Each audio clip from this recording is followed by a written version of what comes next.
Welcome back.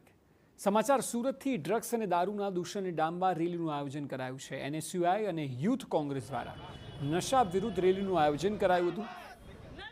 Athwa Vanita વિશ્રામથી commissioner કચેરી સુધી rally યોજાઈ હતી. કોંગ્રેસ નેતા તુષાર ચૌધરી સહિત મોટી સંખ્યામાં લોકો રેલીમાં જોડાયા છે. વિધાનસભામાં દારૂ અને ડ્રગ્સની રજૂઆત કરવામાં આવશે તેવું તુષાર ચૌધરીનું કહેવું છે. યુનિવર્સિટીઓ છે એની આસપાસ ખુલ્લેઆમ ડ્રગ્સનું વેચાણ ચાલી રહ્યું છે અને કોઈ પોલીસ તરફથી એને રોકવાની કાર્યવાહી થતી નથી. એના કારણે આજે યુવા પેઢી નશામાં બરબાદ થઈ રહી છે. ત્યારે એ લોકોને નશામાંથી મુક્ત કરાવવા માટે આજે એનએસયુઆઈ અને યુથ કોંગ્રેસ દ્વારા અમે એક ડ્રગ્સ મુક્ત સુરત શહેર બને એના માટે રેલીનું આયોજન કર્યું છે. અહીંથી અમે કમિશનર કચેરી જઈશું અને કમિશનર કચેરીએ અમે આવેદનપત્ર પણ આપીને કમિશનરને અમે કહીશું કે આવા જેટલા બી ડ્રગ પેડલર છે, ડ્રગના વેપારીઓ છે, એને તાત્કાલિક રીતે એની સામે કડકમાં કડક કાર્યવાહી થાય અને નશામુક્ત સુરત શહેર બને એની અમારી માગણી છે.